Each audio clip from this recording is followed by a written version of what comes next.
Hi, this is Ernesto Verdugo, And this is Frank Mulcahy. and we are welcoming you to another cyber awareness moment.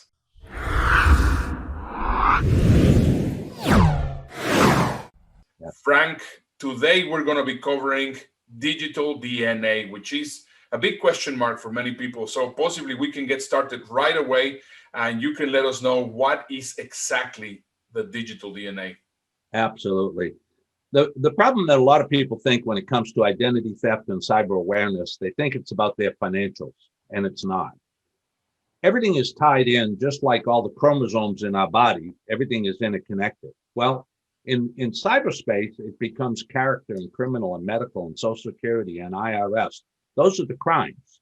So what do they involve? Well, they involve our financials, our driver's license, our passport, our security clearances, professional licenses. It's our Facebook, our Twitter, our LinkedIn. It's our presence. It's not about credit. It's not about credit.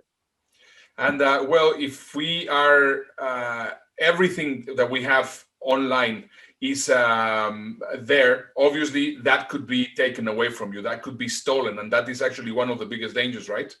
It absolutely is, because it becomes pretexting. Is what it becomes. They can take over your entire life. It's not just about taking my MasterCard or my Visa or my American Express. It's about my ability to exist.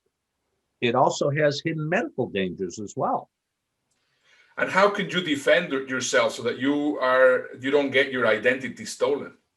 Well, and we could go on for hours about the defenses that everybody has, but in a nutshell, people have to become cyber aware. They have to build a culture of security.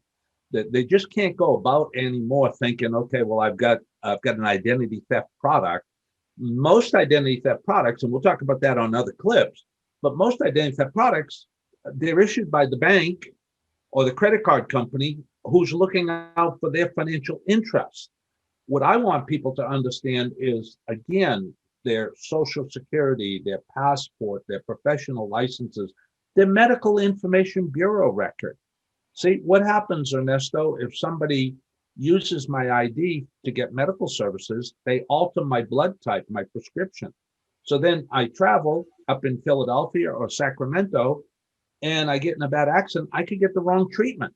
So again, I want people to understand it's a lot bigger than just the credit or the financial side of identity theft.